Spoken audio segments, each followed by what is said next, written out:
Everybody says go vote, right? Go vote, register to vote. And that's important because just like you can go to social media complain and somebody might like your comment, they may share your thought. But oftentimes those aren't people who can impact change, right? I've seen recently example where that did happen, where someone was able to organize and mobilize community to do that. But when you vote, you are casting your ballot to support leadership that's going to help advance things that matter to you, or are going to continue to erode things that matter to you. And it's that simple. And sometimes you say, well, we don't know who the candidates are. I don't really have confidence in them. I would tell you, as a candidate for Missouri Lieutenant Governor, you don't run for office at this level and not have a record of public service. So I have a record public service as an attorney, as an assistant prosecutor, as a child support hearing officer for the state, as an assistant prosecutor in Jackson County, as a council person for the 5th District, as a mayoral candidate in Kansas City, and finishing within 2,700 votes of winning the primary, and now as a lieutenant governor candidate. So you can check my resume of accomplishments and commitment to the things that I'm talking about now, my ideas. Now, people may evolve, and they do at times, and I think it's good when people evolve to say, I've evolved. And there has to be some credibility. People that are going to come alongside and vouch for them and this new perspective they have. Because people do grow and grow with experience from experiences, and enhance their view on policy and things like that politically. But I have a body of work that follows me, of my commitment to community, my commitment to advocacy, my commitment to equity, my commitment to creating economic opportunities, my commitment to substance abuse and mental health treatment, my commitment to empowering others to use their voices collectively, so that they're no longer disenfranchised, and people are no longer dismissive of them when they make financial decisions that are counter to their interests. And they recognize that, oh, these group of people know how to use their voices collectively, and there will be some consequences if I try to overstep my boundaries and not involve them in this process. And they just, sometimes it's just hard to find that. And I didn't understand why. I had to start raising money. So I just think the nature of politics makes it competing interests sometimes, because while people that get into public service want to do the will of the people, those people oftentimes aren't funding the campaigns, and the people that do fund the campaigns oftentimes don't have the interests of the people in mind. So I've been very fortunate to be able to be effective as a candidate with grassroots support, and stay true to my core beliefs, and stay very balanced in how I approach things. I'm always going to be an advocate for voters, but I also will support business when it makes sense, when it's creating opportunities for families, when it's stabilizing neighborhoods, when it's creating jobs, when they're adding economic value to community. So I support business as well. And so I'm very clear in what my objectives are as a public official, and I try to find ways to support those things that are going to uplift us as a whole.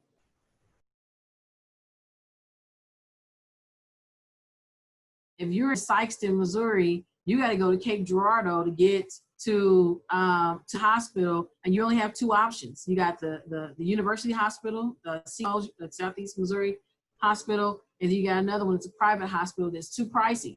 So even if you wanted to go there, most people can't afford it, even after driving an hour and a half, 2 hours to get there. So imagine labor and delivery, women's health access. I mean, it's problematic. We don't have enough access to quality health care in rural communities. And the ones that are there, you know, you got 2 hospitals that serve a whole region, right? In Kansas City alone, you got Health Midwest hospitals, you got St. Luke's Healthcare Center, St. Joseph, and then you have Truman. So you have a number of different options to consider in one city. So you don't have to worry about, can I get into a hospital in a reasonable amount of time? You can, even if it's the emergency room, which that's not the best way to get care, but you at least have that option. If you're in Porterville or Haytime, Missouri, down the Boot Hill or Pemmonscott County somewhere, You've got to drive an hour to get to somewhere that's halfway decent, and that you may or may not even be able to afford. And so when we talk about those challenges, I don't care what your political affiliation is. If you're in need of medical care, you don't care if I'm a Democrat or Republican. You care if I can help you meet your immediate need. And that's the message I'm trying to give to Missourians, is that let's put partisan politics aside. This current administration has failed us on so many fronts. They've been silent on the current social issues. They've been silent on the public health crises that we're dealing with COVID. They've been silent on people's cry for help, for access to quality health care. And we've got to be willing to meet the needs of the people where they are. And so my responsibility is to be able to have these kind of conversations, let them know that party affiliation and loyalties have failed us. We need responsive leadership that's going to be engaged and responsive to meet your needs. And we need you to show up and vote in August to expand Medicaid in Missouri. Simple as that. Very simple message. And then we do it again in November when it's time to elect the next president. And everybody, you know, the down ballot is there for you as well. I am pro-choice. I do support safe, legal abortions when medically necessary, particularly in the instance of incest or a medical necessity, incest, rape, or medical necessity. I think that most individuals understand the circumstances, women particularly, you find yourself in that situation, in just the emotional and psychological effects that come along with being pregnant, and then if there's some complicated circumstances that threaten your life or your mental health on top of that. And so I just think that healthcare as a whole is extremely important, and women by and large deal with life-threatening issues as it relates to our health and our reproductive health, which make it necessary for us to get regular care that is accessible, that is affordable, and that it meets the broad range of needs that we have. I think it's problematic to militarize the police, particularly if people are peacefully protesting. I do believe there are ways to address civil disobedience and bring order. Oftentimes it's by responding to what people are protesting about, and not meeting them forcefully in riot gear, and trying to stifle their voices or their First Amendment rights to assemble. So I do believe that it's important for us to take those preventative measures, and before we go to full metal jacket, and involving military-like forces on citizens. I think that is sending the wrong message when you're dealing with people who are complaining again about police brutality, for sure. Right now, most cities, particularly in Kansas City, public safety is probably the biggest chunk of the budget. And so when you look at where your taxpayer dollars are going and who's benefited from it, the community is saying we're no safer by putting all this money in the police department. As a matter of fact, we're worse off because police are abusing their power. They're militarizing. They're not protected, and they're not serving in some communities. I want to qualify, in some communities. Those communities are saying, predominantly communities of color, are saying, let's divert some of those dollars and invest in applying those to the broken window theory. Let's deal with the blight. Let's do some programming that are going to deal with at-risk youth. Let's do some things that are going to stabilize the neighborhood from an economic development standpoint. And that in turn will reduce crime and violence in the community, not more cops. And so I do support a position of investing in community and having a more holistic approach, allowing community stakeholders to buy in. Because I can tell you, when you go into a neighborhood where there is stable families, and the properties are well maintained, and people get up and go to work every day, by and large, you don't see violent crime because those people are optimistic about their circumstances, and they have something to look forward to, and they have something to lose. The contrast of that is what you see in urban communities. And while you have people who get up and go to work every day, they're doing their best to hold their family together. Sometimes they're the exception, not the rule. And there's so much dysfunction that they're trying to fight through. It just breeds this element of crime and violence. And so we've got to be able to address those root causes. And it takes money to do that. Most budgets are challenged. You're trying to figure out your budget priorities. Where is it going to go? That's where the conversation is about defunding police. Let's reallocate those dollars in things that are proactive and preventative, that are going to make the impact and reduce violent crime and improve quality of life for communities of color.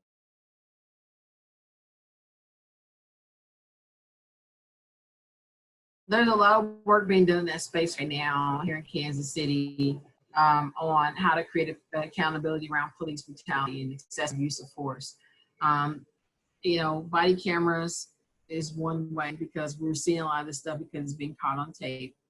Um, you know, community accountability boards and not allowing the police to investigate themselves. I mean, there's an independent review board that looks at these situations when they're reported, and giving it the authority to do real investigation.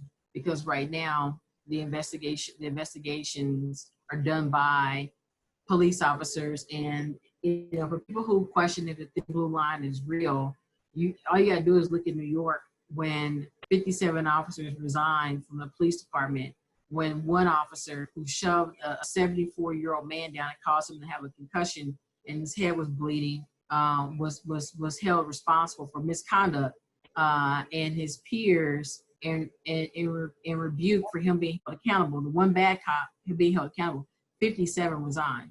And so if that doesn't signal to you that we've got to have some reform and change on policing, when it comes to creating accountability, I don't know what else would.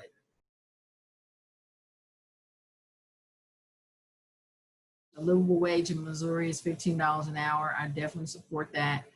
In my last campaign, all of my campaign workers, they made the phone calls and knocked on doors. We paid my living wage. And it spoke to the quality of the outcome as well, because we didn't sit out one piece of mail. All of it was first contact, and people were willing to work with pride when I paid them with dignity.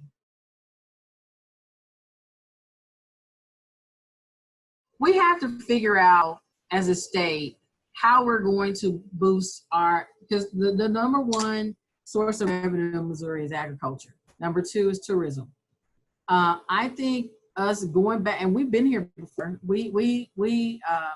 Farmers in Missouri grew hemp crops years ago. Now they had slaves that were working on those crops for them. I've read some recent history about that in some of the counties along the Missouri River. But we definitely had hemp crops in previous years. There's nothing new under the sun. I think we need to look at how, as we have recently legalized medicinal marijuana, we may be moving closer to recreational use of marijuana as we're seeing a nationwide shift in the attitude towards that. There has to be people who are providing the crops to produce that. And I think that we would be wise to look at ways to allow Missouri farmers to be able to participate in this economic activity at this point, particularly if it's going to be lawful for people to consume it, to be lawful for us to be able to sell it, and then to grow it. We have all this farmland. We need to be good stewards of it and making sure that we are producing crops that are marketable. And I think that the economic impact that would come from that, we've seen examples from our neighbors to the west in Denver, provides a lot of resources that can help close some of these holes in the budget that we have right now, including this $133 million cut to public education, K through 12 and vocational job training programs. So I think it's important for us to be innovative and resourceful in the areas of agriculture, technology, you know, and skilled manufacturing. All across the board, we need to be intentional about making sure we're well positioned to provide the best economic opportunities for our residents and create revenue for the state of Missouri. There was a recent exit poll done after the presidential primary election, and Republicans and Democrats alike, to the tune of in excess of 60% or so of voters, said that they supported expanding Medicaid, expanding access to affordable health care in the state of Missouri. So it doesn't matter what side of the aisle you're on. Most people realize that we've got to do more, and we need more resources to be able to do that. So expanding the Affordable Care Act, expanding Medicaid in Missouri only makes sense. Doesn't matter what your political, because this is beyond politics. Let's be clear. Some of these things are beyond politics. Healthcare is beyond politics. Education is beyond politics. You know, our budget priorities should be beyond politics. But we've got to put partisan thinking aside and do what's right in the interest of all Missourians and not party politics. And I think that my voice lends credibility to an approach for us to be able to make that happen, because I'm not interested in either party's agenda. I'm interested in what the voters of Missouri want, the taxpayers. I'm interested in making sure that Missouri is best positioned to receive all the federal dollars that we can get to meet the needs of Missouri residents. And expanding Medicaid puts us in the best position to do that. I just got off a call with a number of stakeholders and community leaders in Southeast Missouri in the Boot Heel. And when I tell you their issues aren't much different than those in the 5th District where I represented as a council person, or in St. Louis City, which is predominantly Black, because they're dealing with the same social and economic conditions. They've been left out too. And while those areas have been perceived, those counties by and large as, you know, red counties, they're left behind. You know, the socioeconomic conditions, the quality of education, the lack of affordable housing, having to drive an hour or 2 hours to healthcare, they're more impacted by it than many people in the city. These are things that affect you every day. Your economic status, quality of education, ability to have affordable housing or safe communities, dealing with gun violence. Those things matter every day. And those are things that I can agree on, whether you're Republican or Democrat or Independent or Green Party. We all want those things to be priorities in our government. And so those are the conversations we're trying to make sure people get past these talking points that divide us and figure out the things we can't agree on and work together to make happen. What we've seen from the administration is that anytime there's a power grab for money, it always comes from the place where the most vulnerable need it. Healthcare, education. They got rid of the low-income housing tax credit, which allows people to provide quality, affordable homes, which many cities and rural communities need desperately. And those have been the things that they've taken away from. And it's like, you know, some people view it as kind of taking candy from a baby, because oftentimes people who need these resources may be viewed as disadvantaged, may not be organized, may not realize their political voice.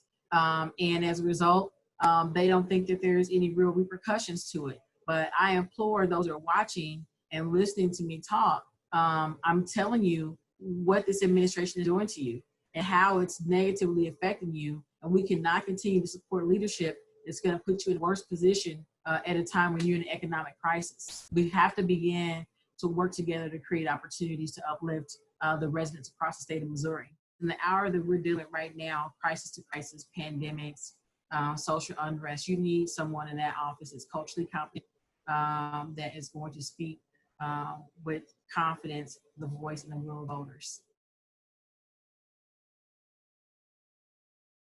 I'm very troubled by the budget cut to education. I mean, I'm just very troubled by it, because you can't tell me that you want a strong economy and you want a productive workforce that's ready to go to work, and you're cutting away from the system that prepares them for those opportunities, right?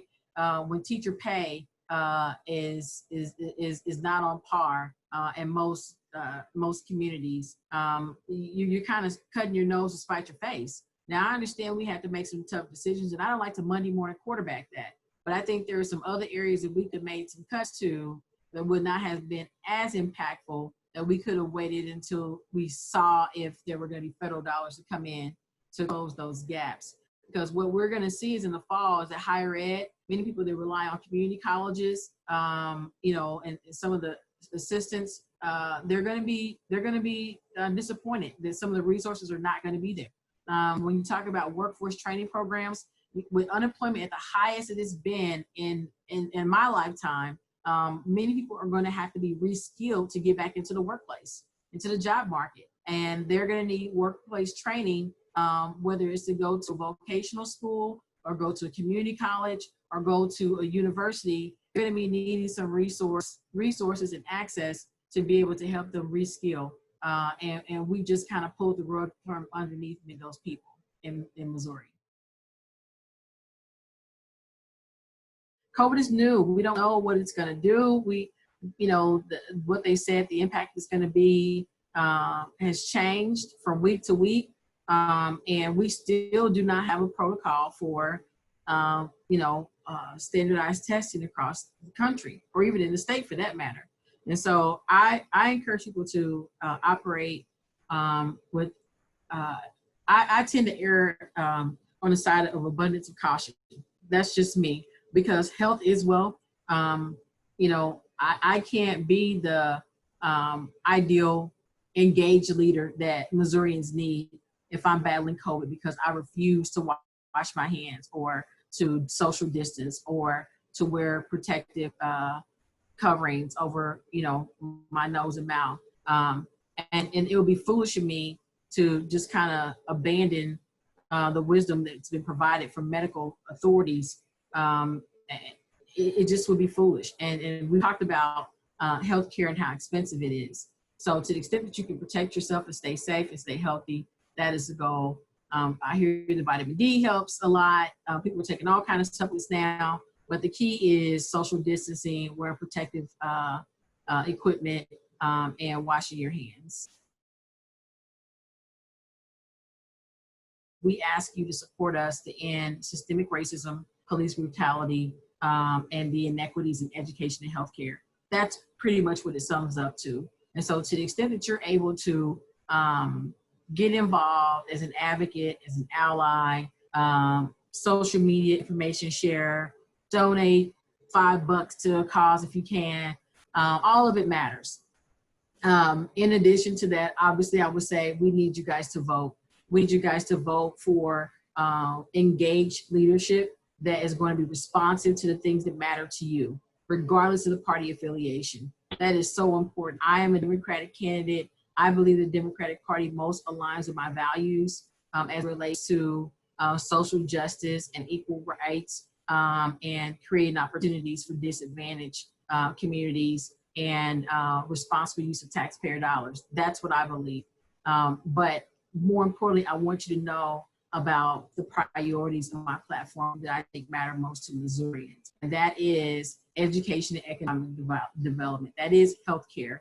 That is addressing gun violence holistically, dealing with substance abuse, mental health, and stabilizing families. Those things matter most to me and most Missourians, and those are the things I will work on as the next lieutenant governor. People ask me, Alissia, what is your tagline, your slogan? I don't necessarily have one, but here's what I can offer you. That I will be a bold new voice in Jefferson City. And I ask for your support for me to get there and continue to work on your behalf as it relates to policy and budget, and advocacy on things that matter to you every day.